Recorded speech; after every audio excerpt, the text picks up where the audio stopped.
এবং আমি আশা করি শুধু একটা অনুরোধ আমরা করব, যত ভোট আসবে এগিয়ে আসবে তত দেখবেন হিন্দু মুসলমানকে ভাগ করার জন্য, আদিবাসী হিন্দুদের ভাগ করার জন্য একটা অংশের মানুষ আছে, তারা দাঙ্গা বাঁধানোর চেষ্টা করবে, তারা জাতপাতের কথা বলবে, তারা ধর্মবাদের কথা বলবে, তারা মানুষকে ভাগ করবে।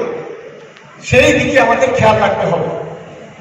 আমি গত কয়েকদিন ধরে টেলিভিশনে বেশ কিছু খবর দেখছিলাম, সেখানে দেখছিলাম বিজেপি নেতাদের কারবার কিরকম।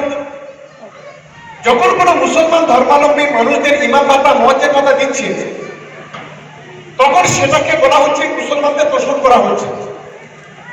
আর যখন আমার হিন্দু ভাই বোনেদের দুর্গাপূজার টাকা দেওয়া হচ্ছে কিংবা পুরোহিতদের ভাতা দেওয়া হচ্ছে, তখন সেটাকে বলছে খয়রাতি করা হচ্ছে।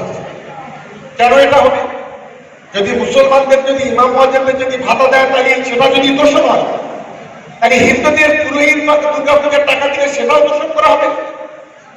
সে কথা কিন্তু বিজেপি আরএসএস এর লোকেরা বলছে না, ওটাকে দোষণ, এটাকে খয়রাতি বলা হচ্ছে। এই খয়রাতি আর দোষণের মধ্যে হিন্দু মুসলমানকে বিভাজন করা, খয়রাতি আর দোষণের নাম করে হিন্দু মুসলমানকে ভাগ করা এক গভীর চক্রান্ত, গভীর ষড়যন্ত্র চলছে। আমাদের লড়াইটা সেই জায়গায়। পশ্চিমবাংলা ইমাম মুয়াজ্জিনদের ভাতা দিচ্ছে, ওরা প্রতিবাদ করছে, পুরোহিতদের ভাতা দিচ্ছে, প্রতিবাদ করছে। মধ্যপ্রদেশে বিজেপি সরকার, সেখানে ইমামদের ভাতা দেওয়া হয় 5,000 টাকা মাসে, দিল্লিতে ভাতা দেওয়া হয় 18,000 টাকা মাসে, তেলেঙ্গানাতে ভাতা দেওয়া হয় 2,500 টাকা মাসে। সে সমস্ত জায়গায় ওরা কিছু করে না। পশ্চিমবাংলায় হিন্দু মুসলমানকে ভাগ করতে হবে, তাই তারা এই ধরনের নোংরামি করে।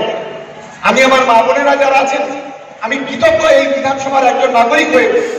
আমার জন্মস্থানে তামুলদার কেউ একটা সময় অবিভক্ত তামুলদার, আজকে সেই তামুলদার বাড়িতে দাঁড়িয়ে আমি আপনাদের কাছে অনুরোধ করতে পারি, আপনাদের সন্তানের মতো, কারোর ভাইয়ের মতো, কারোর বন্ধুর মতো, কারোর দাদার মতো, আমি আপনাদের কাছে অনুরোধ করতে চাই যে আমরা ক্যানিং যুদ্ধে সবকিছু বরদাস্ত করব, কিন্তু হিন্দু মুসলমানকে নিয়ে যারা খেলা করতে চাইবে, যারা দাঙ্গা বাঁধাতে চাইবে, আগুন জ্বালাতে চাইবে, সেই আগুনে তাদেরকে পুড়িয়ে মারার ব্যবস্থা করা হবে। এক্ষেত্রে কোনো কম্প্রোমাইজ করা হবে না, কারণ তারা হলো সমাজের নরাধম, তারা হলো কাপুরুষ বেঈমান, যারা হিন্দু মুসলমানকে ভাগ করতে চায়। আমাদের সবাইকে চোখ কান একটু খোলা রাখতে হবে। আমার মা বোনেরা, দিদিরা, আপনারা আশীর্বাদ করবেন, দোয়া করবেন। আমার গুরুজনেরা যারা আছেন, তারা বলবেন আমাদেরকে আশীর্বাদ, দোয়া করবেন। আমরা যে কর্মসূচিগুলো প্রতি বছর করছি, যারা প্রতি বছর আগামী দিনে আমরা যতদিন বেঁচে থাকবো, এইভাবে যেন এই কর্মসূচিগুলো যেন করতে পারি এবং আপনাদের আশীর্বাদ দোয়া নিতে পারি এবং আপনাদের পাশে সর্বসময় থাকতে পারি। এই আশীর্বাদটুকু শুধু করবেন।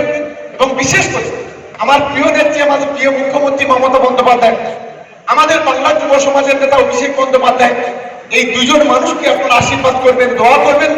এই কথা বলে সবাইকে নমস্কার, সবাইকে প্রণাম, সবাইকে শ্রদ্ধা ভালোবাসা জানিয়ে আমার বক্তব্য শেষ করছি। নমস্কার।